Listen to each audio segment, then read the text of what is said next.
ओम नमः शिवाय। जय श्री कृष्ण। स्कंद पुराण के अनुसार कार्तिक महात्म्य। आंवले के वृक्ष की उत्पत्ति और उसका महात्म्य। सूत जी कहते हैं, कार्तिक के शुक्ल पक्ष की चतुर्दशी को आंवले का पूजन करें। आंवले का महान वृक्ष सब पाप का नाश करने वाला है। उस चतुर्दशी का नाम वैकुंठ चतुर्दशी भी है।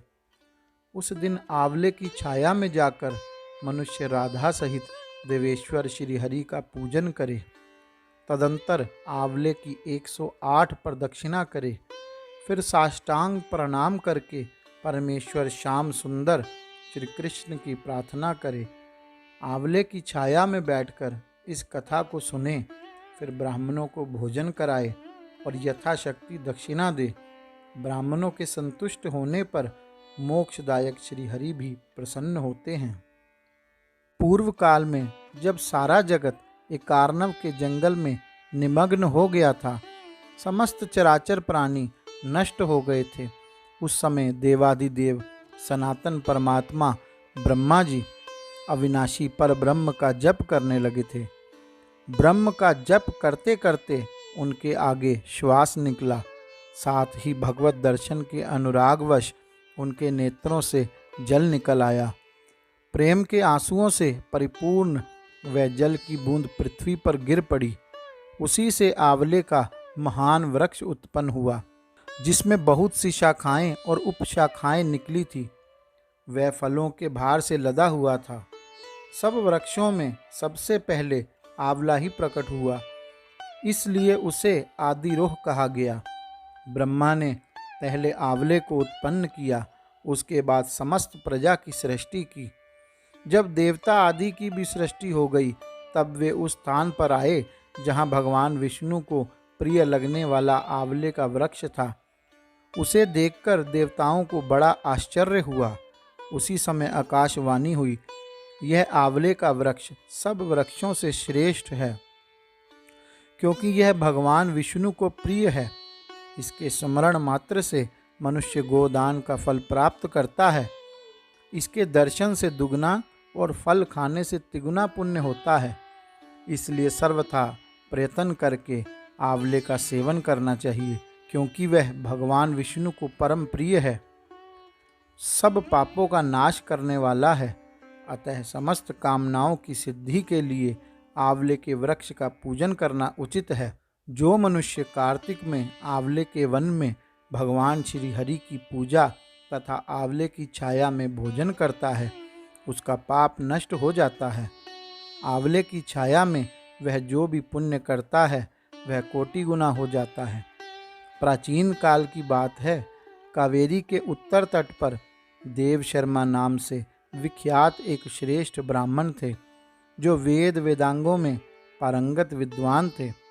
उनके एक पुत्र हुआ था, जो बड़ा दुराचारी निकला। पिता ने उसे हित की बात बताते हुए कहा, बेटा, इस समय कार्तिक का महीना है, जो भगवान विष्णु को बहुत ही प्रिय है। तुम इसमें स्नान, दान, व्रत और नियमों का पालन करो।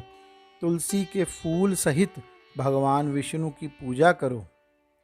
भगवान के लिए दीपदान, नमस्कार तथा प्रदक्षिणा करो। पिता की यह बात सुनकर वह दुष्ट आत्मा पुत्र क्रोध से जल उठा।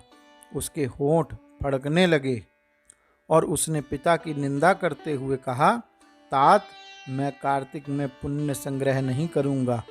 पुत्र का यह उदंड पूर्वक वचन सुनकर देव शर्मा ने क्रोध पूर्वक कहा, ओ दुर्बुद्धि, तू वृक्ष के खोखले में चूहा हो जा। इस शाप के भय से डरे हुए पुत्र ने पिता को नमस्कार करके पूछा, पूज्यवर, उस घृणित योनि से मेरी मुक्ति कैसे होगी, यह बताइए। इस प्रकार पुत्र के द्वारा प्रसन्न किए जाने पर ब्राह्मण ने शाप निवृत्ति का कारण बताया। जब तुम भगवान को प्रिय लगने वाले कार्तिक व्रत का पवित्र महात्म्य सुनोगे, उस समय उस कथा के श्रवण मात्र से तुम्हारी मुक्ति हो जाएगी। पिता के ऐसा कहने पर वह उसी क्षण चूहा हो गया और कई वर्षों तक सघन वन में निवास करता रहा। एक दिन कार्तिक मास में विश्वामित्र जी अपने शिष्यों के साथ उधर आ निकले तथा नदी में स्नान करके भगवान की पूजा करने के पश्चात आंवले की छाया में बैठे। वहां बैठकर वे अपने शिष्यों को कार्तिक मास का महात्म्य सुनाने लगे। उसी समय कोई दुराचारी व्याध शिकार खेलता हुआ वहां आया। वह प्राणियों की हत्या करने वाला तो था ही, ऋषियों को देखकर उन्हें भी मार डालने की इच्छा करने लगा। परंतु उन महात्माओं के दर्शन से उसके भीतर सुबुद्धि जाग उठी। उसने ब्राह्मणों को नमस्कार करके कहा, आप लोग यहाँ क्या करते हैं? उसके ऐसा पूछने पर विश्वामित्र बोले, कार्तिक मास सब महीनों में श्रेष्ठ बताया जाता है। उसमें जो कर्म किया जाता है वह बरगद के बीज की भांति बढ़ता है। जो कार्तिक मास में स्नान दान पूजन करके ब्राह्मण भोजन कराता है उसका वह पुण्य अक्षय फल देने वाला होता है। व्याध की प्रेरणा से विश्वामित्र जी के कहे हुए इस धर्म को सुनकर वह शाप भ्रष्ट ब्राह्मण कुमार चूहे का शरीर छोड़कर तत्काल दिव्य देह से युक्त हो गया और विश्वामित्र को प्रणाम करके अपना वृतांत निवेदन कर ऋषि की आज्ञा ले विमान पर बैठकर स्वर्ग को चला गया। इससे विश्वामित्र और व्याध दोनों का बड़ा विस्मय हुआ। व्याध भी कार्तिक व्रत का पालन करके भगवान विष्णु के धाम गया। इसलिए कार्तिक में सब प्रकार से प्रयत्न करके आंवले की छाया में बैठकर भगवान श्री कृष्ण के सम्मुख कथा श्रवण करें। जो ब्राह्मण कार्तिक मास में आंवले और तुलसी की माला धारण करता है उसे अनंत पुण्य की प्राप्ति होती है। जो मनुष्य आंवले की छाया में बैठकर दीप माला समर्पित करता है उसको अनंत पुण्य प्राप्त होता है।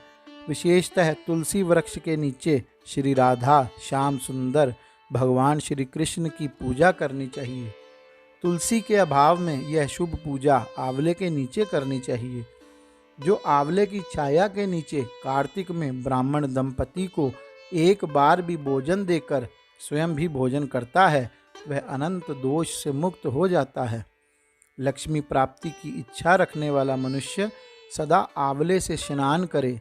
विशेषतः एकादशी तिथि को आंवले से स्नान करने पर भगवान विष्णु संतुष्ट होते हैं। नवमी, अमावस्या, सप्तमी, संक्रांति, रविवार, चंद्र ग्रहण तथा सूर्य ग्रहण के दिन आंवले से स्नान नहीं करना चाहिए। जो मनुष्य आंवले की छाया में बैठकर पिंड दान करता है उसके पितृ भगवान विष्णु के प्रसाद से मोक्ष को प्राप्त होते हैं। तीर्थ या घर में जहाँ जहाँ मनुष्य आंवले से स्नान करता है वहाँ वहाँ भगवान विष्णु स्थित होते हैं।